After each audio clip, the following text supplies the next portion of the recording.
Opa, eu sou o Matheus Pancieri, sou produtor rural aqui do município de Montanha e estudante de agronomia pelo IFES de Itapina. Eu estou aqui hoje em uma lavoura de mandioca que tem aqui no município de Montanha, vizinho à propriedade da gente aqui, e eu vou estar apresentando algumas pragas, doenças e também ervas daninhas que incidem sobre essa grande cultura, certo? A iniciar, a gente tem uma doença de importância econômica que atinge a cultura da mandioca, que é o mosaico.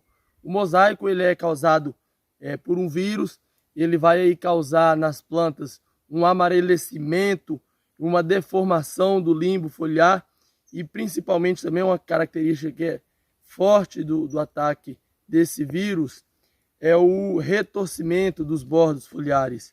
Eu colhi algumas folhas aqui nessa lavoura, podem observar aqui, que tem esse amarelecimento e esse retorcimento das bordas, certo? Esse ataque aqui ainda está em estágio inicial e é bom frisar que quanto mais severo é o ataque desse vírus, maior o retorcimento e o amarelecimento dessas folhas.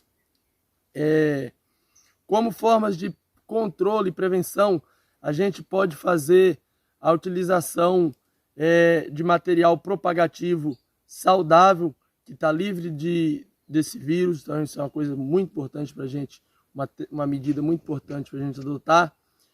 Utilizar variedades que sejam resistentes e também no caso de plantas doentes, que estão, no caso as plantas infestadas pelo vírus, essas devem ser tiradas do local e, se possível, até queimadas ou enterradas a uma profundidade de 50 centímetros, para evitar.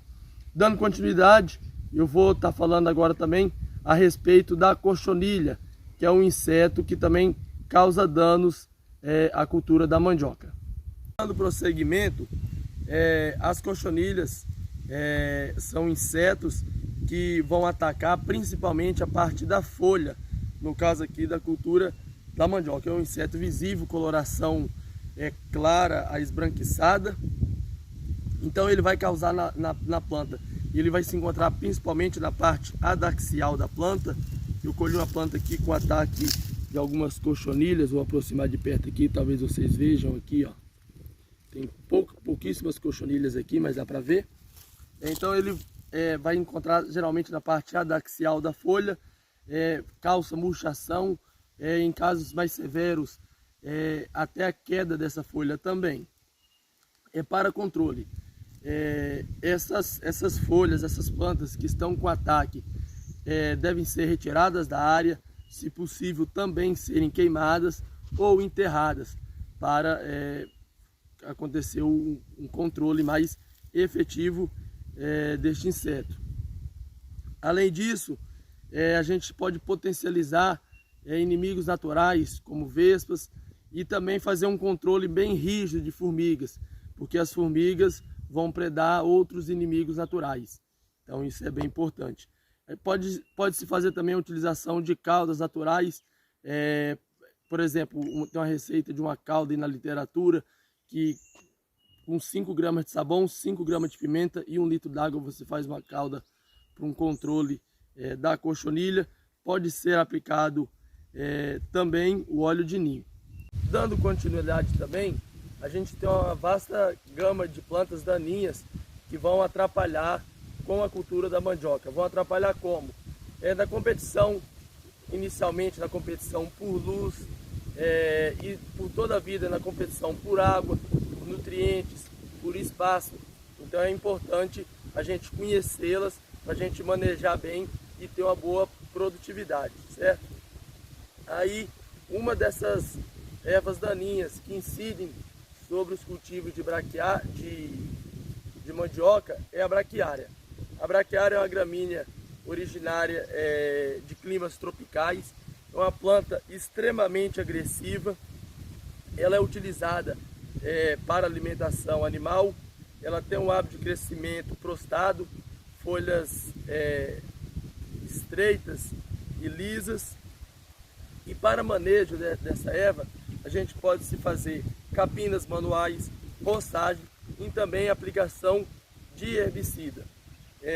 Eu pesquisei na literatura, o herbicida sênior é registrado para a cultura da mandioca, então pode ser feito uma aplicação de 3 a 4 litros por hectare, tanto pré como pós-emergente, fica a critério. E realizar apenas uma aplicação desse herbicida para controle. E aqui a gente, como eu estou falando, a gente tem aqui uma planta de braquiária que está aqui no meio do cultivo da mandioca. Outra planta daninha que também incide sobre os cultivos de mandioca é a trapoeraba. Ela é uma planta de elevada capacidade competitiva, ela possui um alto teor de água, tanto nas folhas como também nos caules.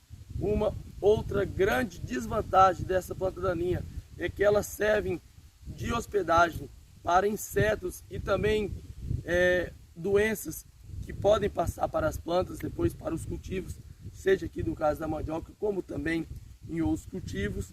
Ela pode chegar até uns 40 centímetros de altura, é uma planta relativamente baixa, um hábito de crescimento bem rasteiro, e ela é alelopática. Ela produz substâncias que podem atrapalhar e retrogredir aí o crescimento e o desenvolvimento da cultura da mandioca.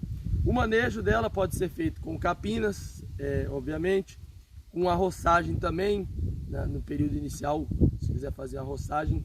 Só que a roçagem é um pouco difícil de se trabalhar por causa da mecanização, né? É difícil você fazer isso nos cultivos de mandioca. E também a utilização de herbicidas para o controle dessa.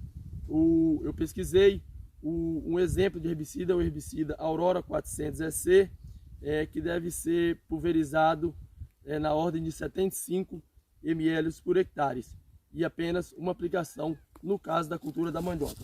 Aí aqui a gente tem exemplo de uma planta de trapoeraba. Vocês podem ver aqui eu pegando essa planta aqui, ó. Outra planta aqui, ó. Dá para ver direito, eu estou até arrancando elas aqui. Essa é a trapoeraba que está atrapalhando aqui nesse nosso cultivo de mandioca. Então é isso, pessoal. Muito obrigado.